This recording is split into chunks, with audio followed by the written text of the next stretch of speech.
हाय दोस्तों, आज हम पढ़ेंगे पाचन तंत्र के बारे में। तो पाचन तंत्र क्या होता है? मानव पाचन तंत्र में जठरांत मार्ग और पाचन के सहायक अंग शामिल होते हैं। जैसे जिह्वा हमारी सहायक होती है, लार ग्रंथियाँ 3 जोड़ी होती हैं, कुल मिला के 6 होती हैं। अग्नाशय जिसे पैनक्रियाज कहते हैं, यकृत जो सबसे बड़ी ग्रंथि है, और पित्ताशय, ये पित्ताशय यकृत का हिस्सा होता है। तो पाचन में भोजन को क्षुद्र घटकों में विभाजित किया जाता है। अपचय शामिल होता है इसमें। भोजन छोटे छोटे पार्ट में टूटता है जब तक कि उन्हें शरीर में अवशोषित और आत्मसात नहीं किया जाता है। उसको हम मुंह में रख करके चबाते हैं, अपने दांतों छोटे छोटे पार्ट में डिवाइड करते हैं। और पाचन की क्रिया में अगर हम देखें तो निम्नलिखित बिंदु शामिल होते हैं। जैसे हम देखते हैं कि यह हमारा सबसे ऊपर का हिस्सा मुख है, यह हमारा मुख। अब इसी मुख में, मुंह में तालू होता है, जीवा होती है, जीभ, दांत, ये सब मौजूद होते हैं। तो भोजन नली मुख से शुरू होती है और यहाँ तक गुदाद्वार तक फैली रहती है। यहाँ मुख से शुरू होती है और यहाँ गुदाद्वार, एनस जिसे कहते हैं या गुदा कहते हैं, यहाँ पर अवशिष्ट पदार्थ हमारे शरीर से बाहर निकल जाते हैं। अब अगर देखें तो मुख में से हम आ जाते हैं कहाँ? ग्रसनी में। ग्रास, ये ग्रसनी है। ये ग्रसनी जो होती है ये मुख से लेकर के फिर आ जाती है कहाँ? ग्रास नली में। तो ये ग्रास नली इतनी बड़ी हो गई। तो ग्रास नली जो होती है ये क्या करती है?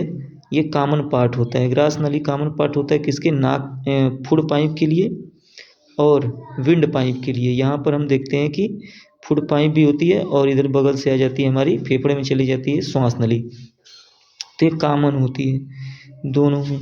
तो ग्रास नली में जब भोजन पहुंचता है तो इसमें क्रमाकुंचन गति होती है, जिसके कारण भोजन सरकता हुआ यहाँ स्टमक में आ जाता है। तो ये हमारा स्टमक है, जिसको हम पेट कहते हैं। इसमें भोजन 3 से 4 घंटे लगभग ठहरता है। 3 से 4 आवर तक यहाँ भोजन रहता है। और इस पैनक्रियाज के अंदर से क्या निकलता है? जूसी, जिसको हम कहते हैं, जिसमें मौजूद है HCl और इसके अंदर होता है रेनिन जो दूध को बनाता है, दूध को दही में बदलता है, और पेप्सिन क्या करता है? ये प्रोटीन का पाचन करता है, प्रोटीन को पेप्टोन में बदल देता है।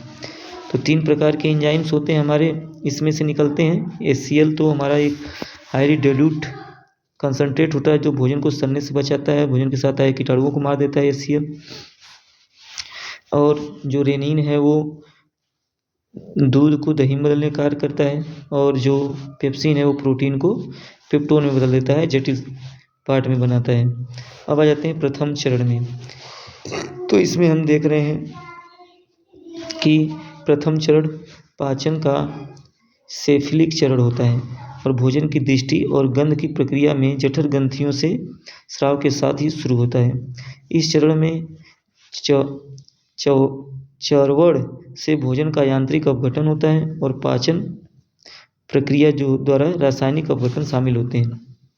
जैसे इसमें हम देखते हैं लार में पाचन इमाइलेज और जिह्वा लाइपेज होते हैं।